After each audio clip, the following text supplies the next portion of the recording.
Hello student, आप सबका स्वागत है फिर से एक नए वीडियो। तो इस वीडियो में हम बात करने वाले हैं 11वीं क्लास के वार्षिक परीक्षा के पेपर के बारे में, जो आपका यहाँ पे संस्कृत का पेपर यहाँ पे होने वाला वार्षिक, उस पूरे के पूरे पेपर को मैं यहाँ पे लेके आ गया कि उसमें कौन कौन से प्रश्न आने वाले, सारे के सारे प्रश्न आपको इस वीडियो के माध्यम से बताने वाला हूँ। तो अगर चैनल पर पहली बार, चैनल को आपको यहाँ पे सब्सक्राइब कर लेना है और वीडियो को ज़्यादा से ज़्यादा शेयर करना है। तो इस वीडियो के माध्यम से मैं आपको बहुत सारे इंपॉर्टेंट प्रश्न बताने वाला हूँ जो आपके एकदम सीधे पेपर में आने वाले हैं। इसलिए आपको वीडियो को पूरा का पूरा लास्ट तक देखना है। अगर चैनल पर पहली बार, चैनल को सब्सक्राइब कर लेना है। और इस वीडियो में मैं सारे के सारे प्रश्नों के आंसर भी बताऊंगा।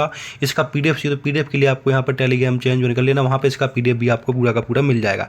तो आप यहाँ पर देख सकते हैं कि आपके सामने यहाँ पे रोल नंबर लिख लेना, आपको अपना ये पूरा का पूरा कोड हो जाता है आपका। यहाँ पे आपका क्लास 11वीं का वार्षिक परीक्षा 2024-25 का जो आपका यहाँ पे संस्कृत विषय का पेपर होने वाला है। टोटल इसके अंदर 23 प्रश्न पूछे जाने वाले, 3 घंटे का आपको यहाँ पे समय मिलने वाला और टोटल आपके यहाँ पे 80 नंबर का पेपर होता है। तो इसके लिए पूरे के पूरे 80 के 80 नंबर आपके इसी वीडियो के माध्यम से आ जाएंगे। बस वीडियो को आपको 1 से 2 बार अच्छे से देख लेना है, सारे के सारे प्रश्न आपके यहीं से इसी वीडियो से फंसने वाले हैं। तो हम चलो चलते पहला ऑप्शन देखते हैं कि इसमें पहला ऑप्शन क्या पूछा गया, उसके हम यहाँ पे बात कर लेते हैं। तो आप देख सकते हैं आपके सामने पहला प्रश्न आ चुका है, तो पहला ऑप्शन देख लीजिएगा। तो पहला प्रश्न आपसे यहाँ पर जो आपसे पहला ऑप्शन पूछा गया कि उचित विकल्प चुनकर लिखने, जो आपके 6 नंबर के विकल्प होने वाले हैं। इसमें पहला प्रश्न पूछा गया कि दिग्गु समास से उदाहरण अस्ति, दिग्गु समास का उदाहरण कौन सा है। तो यहाँ पे आपको बताना दिग्गु समास का उदाहरण कौन सा आ जाएगा। तो यहाँ पे आपका आ जाएगा त्रिभुवन। क्या आ जाएगा? त्रिभुवनम आ जाएगा आपका दिग्गु समास का। ऑप्शन बी आपको यहाँ पे लगा देना है। प्रश्न नंबर दूसरे की बात, प्रश्न नंबर दूसरे पूछा गया पंचवटी पदे समझता अस्ति, पंचवटी पदे समझता अस्ति, तो इसको आपको द्वंद्व समास भर लेना है दूसरे का। ठीक है, दूसरे का ही द्वंद्व समास आ जाएगा। प्रश्न नंबर तीसरे में आपसे यहाँ पे पूछा गया, तीसरे की बात कर लेते हैं। तो देख सकते हैं प्रश्न नंबर तीसरे में आपसे पूछा गया कि पितरो इत्यादि सी पदस समास विग्रह, इसका क्या समास विग्रह होगा। तो यहाँ पे आ जाएगा बी वाला मत्स्य पितस्य आ जाएगा। ठीक है, इस तरह से आपको प्रश्न नंबर तीसरे का हो जाएगा। प्रश्न नंबर चौथे की बात कर ले तो प्रश्न नंबर चौथे को आप देखेंगे, चौथे पूछा गया कि स्वागतम इत्यादि संधि अस्ति, स्वागतम में जो यहाँ पे लिखा हुआ है कि स्वागतम में कौन सी संधि है, तो ऑप्शन ए आ जाएगा वृषक संधि आपकी यहाँ पे आ जाएगी। प्रश्न नंबर 5 में रमा प्लस ईश इत्यादि संधि पदन अस्ति, तो कौन सा बनेगा इसमें सर, तो इसमें बन जाएगा रामेश। ऑप्शन बी आपको लगा देना है। इसके बाद हम बात कर लेते प्रश्न नंबर यहाँ पे आपके सामने 6 की। तो प्रश्न नंबर 6 में पूछा गया कि बागीस इत्यादि पदे संधि विच्छेद, बागीस का संधि विच्छेद क्या होगा, तो बाग प्लस ईश ऑप्शन ए आ जाएगा। इस तरह से आपके पूरे के पूरे यहाँ पर देख सकते हैं जो आपके सामने वस्तुनिष्ठ प्रश्न थे वो सारे के सारे सॉल्व करा दी गई। इनको आपको अच्छे से याद कर लें, यही आपके एकदम पेपर में डिट्टो आने वाले हैं। इसके बाद हम प्रश्न नंबर दूसरे की बात कर ले तो दूसरे प्रश्न में क्या पूछा गया उसकी बात यहाँ पे हम करने वाले हैं। यहाँ पे आप देख सकते हैं कि आपके सामने प्रश्न नंबर दूसरे में पूछा गया कि प्रदत्त शब्दे रिक्त स्थान पूर्ति को, इसमें रिक्त स्थान भरने जो टोटल 7 नंबर के आपके यहाँ पे होने वाले। तो यहाँ पे पहला प्रश्न पूछा गया कि भविष्यति इत्यति डैश लकार अस्ति, तो इसमें क्या जाएगा, भविष्य में पहले वाले में लट आ जाएगा, क्या जाएगा लट, तो आपको पहला भर देना लट। ठीक है। प्रश्न नंबर दूसरे में पूछा कि आप पठित इत्यादि इसमें पदे खालिस्तान लकार अस्ति, तो इसमें क्या आ जाएगा लड़ आ जाएगा लड़। ठीक है। प्रश्न नंबर तीसरे पूछा गया कि आस्मिक इत्यादि पदे डैश पुरुषम अस्ति, तो पुरुष कौन सा वो है पुरुष, तो प्रथम पुरुष आपका यहाँ पे आ जाएगा प्रश्न नंबर तीसरे में। प्रश्न नंबर चौथे में पूछा गया कि लिख धातु लटक लस्य प्रथम पुरुष बहुवचने भवती, इसका बहुवचन क्या होगा, तो इसका आ जाएगा ऑप्शन दूसरा वाला लिखंती। ठीक है। इसके बाद प्रश्न नंबर 5 में पूछा गया कि पराजय इत्यादि पदे डैश उपसर्ग, पराजय में कौन सा उपसर्ग है, तो परा आ जाएगा, ऑप्शन सेकंड वाला परा लिख देंगे। प्रश्न नंबर 6 में पूछा गया कि निर उपसर्ग युक्त अस्ति पदे, तो निर में कौन सा उपसर्ग लगा हुआ है वो शब्द आपको यहाँ पे लिखना है, तो यहाँ पे निर्गच्छति आ जाएगा, ऑप्शन पहला आ जाएगा। ठीक है। इसके बाद प्रश्न नंबर 7 देखेंगे। प्रश्न नंबर 7 में आपसे पूछा गया है, यहाँ पर 7 देख लीजिएगा। तो प्रश्न नंबर 7 में आपसे पूछा गया है कि दुर्लभ इत्यादि पदे डैश उपसर्ग अस्ति, दुर्लभ में कौन सा आपका उपसर्ग है, तो दुरुपसर्ग है, तो दूसरा आ जाएगा। तो इस तरह से आपके पूरे के पूरे जो फिनेंदा ब्लैंक्स थे वो करा दिए गए हैं। अब हम बात करने वाले प्रश्न नंबर 30 की। प्रश्न नंबर 30 में क्या पूछा गया उसकी बात हम यहाँ पे कर लेते हैं। तो प्रश्न नंबर 30 में आपसे पूछा गया कि शुद्ध वाक्यांश समक्ष आम, शुद्ध रहेगा तो आम लिखना है, अशुद्ध रहेगा तो आपको ना लिखना है। तो इस तरह से आपको पूरा का पूरा प्रश्न नंबर 30 बताने वाला हूँ, जो टोटल 6 नंबर का आपका यहाँ पे होने वाला है।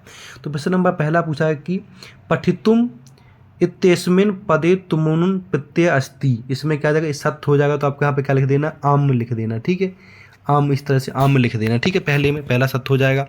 दूसरा वाला पूछा है कि आग्रम इत्यादि पदे कदित्व प्रत्यय अति, इसमें कौन सा प्रत्यय अति है? नहीं है, तो ये आपका एकदम ना हो जाएगा, तो यहाँ पे आपको ना लिख देना है, तो असत हो जाएगा दूसरा वाला। प्रश्न नंबर तीसरा देखेंगे। प्रश्न नंबर तीसरे में पूछा है कि दृष्टवा इत्यत पदे तुमुन प्रत्यय अस्ति, तो ये आपका क्या हो जाएगा? ये भी आपका ना लिख देना, आपको यहाँ पर ना असत हो जाएगा आपका तीसरा वाला भी। प्रश्न नंबर चौथा पूछा गया। प्रश्न नंबर चौथे में पूछा गया कि प्रदूषित जल पीतमा जना अपी रगड़ा भवंती इत्यादि अपे अव्यय अस्ति, तो ये आपका असत हो जाएगा, ये आपका सत हो जाएगा, तो आपको यहाँ पे आम लिख देना है, ठीक है, सत हो जाएगा तो आम लिख देना है। इसके बाद प्रश्न नंबर 5 में पूछा गया कि अथ कोस्य व्यपदेश इत्यादि अथ अव्ययम अस्ति, तो ये आपका क्या हो जाएगा? यहाँ पे ये भी आपका आम हो जाएगा, सत्य हो जाएगा। प्रश्न नंबर 6 पूछा गया है यहाँ पे 6 पूछा गया कि इत आगच्छत इत्यादि इत पदम अव्ययम अस्ति, तो ये भी आम मतलब कि असत्य, ये भी आपका आम मतलब कि सत्य हो जाएगा। तो पहला असत्य, दूसरा असत्य, तीसरा भी असत्य, और नीचे के 3 सत्य पूरे। तो इस तरह से आपका प्रश्न नंबर तीसरा पूरा का पूरा हो जाता है, इसको आपको अच्छे से याद कर लेना है। अब हम बात करने वाले प्रश्न नंबर 4 की। तो प्रश्न नंबर 4 देखेंगे। प्रश्न नंबर 4 में आपसे पूछा गया कि उचित मिलान कृति, यहाँ पे हमें उचित मिलान करना है, जो टोटल 6 नंबर की मैचिंग होती है, इच्छा की 6 मैचिंग आपको यहाँ पे मिलानी है। तो सारी की सारी मैचिंग मैं यहाँ पे बताने वाला हूँ। तो पहली मैचिंग को आपको यहाँ पे मिला लेना है प्रश्न नंबर ड़ा से, जहाँ पे विद्या प्राप्ति लिखा पहले का। दूसरे को आपको यहाँ पे मिला लेना है गा से, जहाँ पे पुप्स गुक्षम लिखा हुआ है, ठीक है। प्रश्न नंबर तीसरे का आपको यहाँ पे मिला लेना है, तीसरे का आपका आ जाएगा पहला, जिसमें सीता नाम लिखा हुआ है, सीता नाम, ठीक है। प्रश्न नंबर चौथे को आपको मिला लेना घा से, तो घा से मिला देंगे। प्रश्न नंबर 5वें को आपको मिला देना राम से, तो खा से मिला देंगे। प्रश्न नंबर 6 को आपको यहाँ पे मिला देना है छा से, तो छा से मिला देंगे, और 7 को आपको चा से मिला देना। इस तरह से आपकी पूरी की पूरी मैचिंग हो जाती है। मैचिंग को आपको देख देख के अच्छे से याद कर लेना है। इस वीडियो के माध्यम से मैं आपको सारे के सारे प्रश्न कराऊंगा जो आपके पेपर के लिए इंपॉर्टेंट होने वाले हैं। तो इसलिए वीडियो को आपको ज़्यादा से ज़्यादा शेयर करना है और चैनल को सब्सक्राइब करना है, जिससे आपके पास सबसे पहले नोटिफिकेशन आ सके। सारे के सारे पेपर आपको इसी चैनल पर मिलने वाले हैं। अब हम नेक्स्ट प्रश्न की बात करें कि नेक्स्ट प्रश्न में क्या पूछा गया है। तो नेक्स्ट प्रश्न आपके यहाँ पर पूछा गया है प्रश्न नंबर 5, जिसमें देख सकते हैं प्रश्न नंबर 5 में पूछा गया कि एक पदेन उत्तर लिखिए, मतलब एक वाक्य में उत्तर लिखने हैं, जो आपके यहाँ पर 6 प्रश्न पूछे गए हैं, 6 नंबर का आपके यहाँ पे होने वाले। तो पहला प्रश्न पूछा गया कि सुंदरम मुखम इत्यादि विशेषतम पदम किम, तो आपको यहाँ पर क्या लिख देना है? आपको पहले में क्या लिख देना? सुंदरम, क्या लिख देना? सुंदर लिख देना। क्या लिख देना आपको यहाँ पे? सुंदरम लिख देना पहले में, ठीक है। इसी में आपका पूरा का पूरा आंसर मिलने वाला है, बस आपको यहाँ पे बना रहना है, ठीक है। इसके बाद प्रश्न नंबर आपके सामने यहाँ पर दूसरे में पूछा गया कि कंठस्थ श्लोक इत्यादि विशेष पदम, तो किसमें? श्लोक में है, तो दूसरे में आपको यहाँ पे श्लोक लिख देना है, ठीक है। इसके बाद प्रश्न नंबर तीसरे में पूछा गया कि मृतिका मयूर इत्यादि पदे विशेष पद कौन सा? तो इसमें आपका क्या जाएगा? मयूर है। क्या जाएगा? मयूर आ जाएगा, तो यहाँ पे आपको मयूर लिख देना है। प्रश्न नंबर चौथे में पूछा गया है कि शोभम पटम इत्यादि विशेषम पदम, इसका क्या हो जाएगा? विशेषण, तो इसका आपका आ जाएगा शोभनम आपके इसका आ जाएगा विशेषण, ठीक है।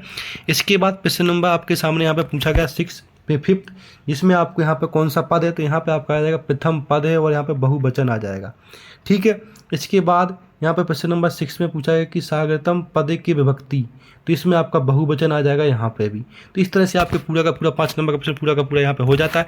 अब जो आपके यहाँ प्रश्न बनने वाले हैं वो आपके यहाँ पे 2 नंबर के प्रश्न बनने वाले हैं। इसमें आपसे 2 प्रश्न पूछे जाएंगे, दोनों में से कोई एक प्रश्न आपको यहाँ पे करना है। तो इन सबके भी आंसर आपको यहीं पर मिलने वाले हैं। बस वीडियो में आपको यहाँ पे बना लेना है, चैनल पर पहले वाले चैनल को आपको यहाँ पे सब्सक्राइब कर लेना है।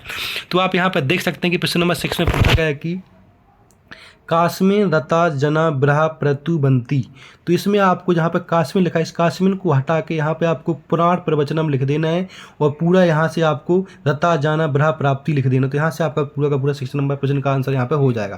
तो इस तरह से आपको लिख लेना है, ठीक है। इसके प्रश्न नंबर हम 7 की बात कर लेते हैं। तो प्रश्न नंबर 7 में आपसे यहाँ पे पूछा गया है प्रश्न नंबर 7 में कि सत्याग्रह श्रम इति नाम कैनम कथम इत्यपि, या फिर अथवा, जो भी इजी लगे वो कर लेना। तो मैं आपको यहाँ पे अथवा वाला बताने वाला हूँ 7 में, जिसमें पूछा गया कि तंतु वायन कथ पटम निष्पत्ति, तो आपको यहाँ पे तंतु वायन लिख लेना है। उसके बाद आपको यहाँ पे मयूरम लिख देना कथम की जगह, और इसके बाद पट, और इसके बाद वर्षा निष्पत्ति थी, तो आपको यहाँ पे पट के बाद वर्षा, इसमें से आपको यहाँ पे ए वाला हटा दें, यहाँ पे आपको मयूर लिख देना है। तो इस तरह से आपका 7 का आंसर हो जाएगा, ठीक है। इसके बाद नेक्स्ट प्रश्न की बात करें। नेक्स्ट प्रश्न आपको यहाँ पे 8 पूछा गया। तो 8 में भी मैं आपको यहाँ पे अथवा वाला प्रश्न बताने वाला हूँ। अथवा वाला प्रश्न देखिए, इसमें पूछा गया कि काच कस्या संगतम मार्गीतम ध्रुति धनते, तो आपको यहाँ पे कस्या की जगह कांची लिख देना है, और बाकी सेम टू सेम लिख देना। उत्तर में आपका ये उत्तर पूरा 2 नंबर का यहाँ पे हो जाएगा। प्रश्न नंबर 9 की बात कर लेते हैं। तो प्रश्न नंबर 9 में आपसे पूछा गया है कि परितुष्ट राजा बाल्यम किम आगच्छता, या अथवा में पूछा गया कि राज्ञा विजय मूलम किम भवति, तो आपको यहाँ पर उत्तर में लिख देना राज्ञा विजयम मंतम भवती, मंतम लिख देना किम की जगह। तो इस तरह से आपका ये पूरा का पूरा 9 का आंसर हो जाएगा। अब हम बात करने वाले प्रश्न नंबर 10 की। तो प्रश्न नंबर 10 में देखेंगे, प्रश्न नंबर 10 में भी अथवा वाला प्रश्न कहानी है, जिसमें पूछा गया कि जीव नाशा किम करोति, जीव नाशा किम करोति, तो आपको यहाँ पे किम की जगह लिख देना आलस्यम, क्या लिख देना, आलस्यम लिख देना किम की जगह। इसके प्रश्न नंबर 11 में पूछा गया कि प्रश्न प्रवृत्ते सावतम श्लोक बृहति पाठम एक शुभति, जो 2 नंबर का आपको एक श्लोक लिखना है, जो आपका यहाँ पर 2 नंबर का होने वाला, अपने मन से कोई भी एक श्लोक लिख देना, तो आपको 2 नंबर यहाँ पे मिल जाएंगे प्रश्न नंबर 11 में। प्रश्न नंबर 12 में आपसे यहाँ पे निर्माण कृति पूछा गया है कि यहाँ पे क्या आ जाएगा। तो पहले में आपका यहाँ पे आ जाएगा कारथ्या, ठीक है, दूसरे में आ जाएगा कहा, और तीसरे में आपका आ जाएगा दीनी। तो इस तरह से 12 नंबर का पूरा हो जाएगा। प्रश्न नंबर 13 देख लेंगे। प्रश्न नंबर 13 को जो नीचे प्रश्न दिए गए तीनों के तीनों प्रश्नों को आपको यहाँ पे कर लेना है, ठीक है। प्रश्न नंबर 14 देखेंगे। जो प्रश्न नंबर 14 में आपसे 2 प्रश्न पूछे जाने वाले, 2 में से कोई एक प्रश्न आपको यहाँ पे कर लेना है। तो देख सकते हैं सारे के सारे प्रश्न इंपॉर्टेंट, इन सारे के सारे प्रश्नों को आपको यहाँ पे अच्छे से पढ़ लेना है, और इन प्रश्नों को आपको अच्छे से उत्तर दिख लेना है। इन सब के उत्तर आपको हम टेलीग्राम के माध्यम से मिल जाएंगे, तो आपको यहाँ पे टेलीग्राम चैनल ज्वाइन कर लेना, वहाँ से आपको इसका PDF भी मिल जाएगा। अब हम बात करने वाले प्रश्न नंबर 15 की। तो प्रश्न नंबर 15 देख लीजिएगा। प्रश्न नंबर 15 में आपसे पूछा गया है कि रामायण लेखक का अस्मिन कितनी श्लोक संति, आपको एक रामायण लेखक का श्लोक लिख देना है, या फिर अथवा वाला प्रश्न कर लेना है। प्रश्न नंबर 16 देखेंगे। प्रश्न नंबर 16 में आपके सामने एक गद्यांश दे रखा है, इस वाले गद्यांश को पढ़ के नीचे देखे प्रश्नों के उत्तर लिख लेना। तो यहाँ पर देख सकते हैं पहले प्रश्न का आंसर लिख लेना है, तो आपको अस्थि से लेकर नाम तक पहले का आंसर हो जाएगा। दूसरे का आंसर देखोगे, दूसरे का आंसर आपका यहाँ पे तस्या से सालमी वृक्ष तक हो जाएगा। तीसरे का आंसर देखोगे, तीसरे का मामम से आपका यहाँ पे पूरा लास्ट तक। तो यहाँ से आपका पूरे के पूरे आंसर होने वाले हैं। देख सकते हैं मैंने यहाँ पे लाइन खींच दी, पहले का, दूसरे का, तीसरे का, इस तरह से हो जाएगा आपका 16 नंबर प्रश्न का। या फिर आप अथवा वाला प्रश्न भी यहाँ पे कर सकते हो, जो भी आपको यहाँ पे इजी लगे। अब हम बात करने वाले प्रश्न नंबर 17 की। तो प्रश्न नंबर 17 देखेंगे। प्रश्न नंबर 17 में आपसे यहाँ पे प्रश्न पूछेंगे, इसमें भी आपके सामने एक श्लोक दे रखा है, इस श्लोक का अर्थ निकाल के नीचे दिए गए प्रश्नों के आपको यहाँ पे उत्तर बताने, जो आपको यहाँ पे 3 नंबर का ये होने वाला है। तो इसको भी आपको ध्यान से अच्छे से पढ़ लेना, और सारे के सारे प्रश्न आपको यहाँ पे कर लेने हैं। इसके बाद प्रश्न नंबर हम 18 की बात करने वाले। प्रश्न नंबर 18 देखेंगे। तो प्रश्न नंबर 18 में आपसे पूछा गया है कि अधोलिखित नाट्य पठित प्रश्नम उत्तराणी संस्कृत भाषा लिखतम, ये इसमें गद्यांश दे रखा है, इस गद्यांश को पढ़ के नीचे दिए गए प्रश्नों के आपको यहाँ पे आंसर देने हैं। तो इस गद्यांश को अच्छे से पढ़ लेना और नीचे दिए गए प्रश्नों के आंसर देना, आपके 3 नंबर यहाँ से पक्के हो जाते हैं। ये पेपर के लिए बहुत इंपॉर्टेंट, जो बता रहा हूँ वो आपके लिए बहुत इंपॉर्टेंट यहाँ पे होने वाला है। तो इसके लिए आपको सारे के सारे प्रश्न आपको ध्यान से पढ़ लेने, जितना बताएगा उतना कर लेते, तो आपके पूरे के पूरे यहीं पे पूरे के पूरे नंबर आपके इसी वीडियो के माध्यम से आ जाएंगे। तो इसलिए आपको इसको पूरा का अच्छे से देख लेना है, और चैनल को सब्सक्राइब कर लेना, और वीडियो को ज़्यादा से ज़्यादा शेयर कर लेना है। अब हम बात करने वाले इसका अथवा वाला प्रश्न। तो यहाँ पे 16, यहाँ पे 18 के अथवा वाले प्रश्न दे रखे, इनको भी आपको अच्छे से कर लेना है, ठीक है। इसके बाद आपके सामने प्रश्न नंबर 19 आ जाता है। प्रश्न नंबर 19 में आपसे पूछा गया है कि यहाँ पे एक रिक्त स्थान दे रखे, इन रिक्त स्थानों को आपको यहाँ पे भरना है। ये आपके सामने एक पोएम है, इस पोएम को आपको अगर याद है तो आप यहाँ पर रिक्त स्थान अपने भर सकते हैं।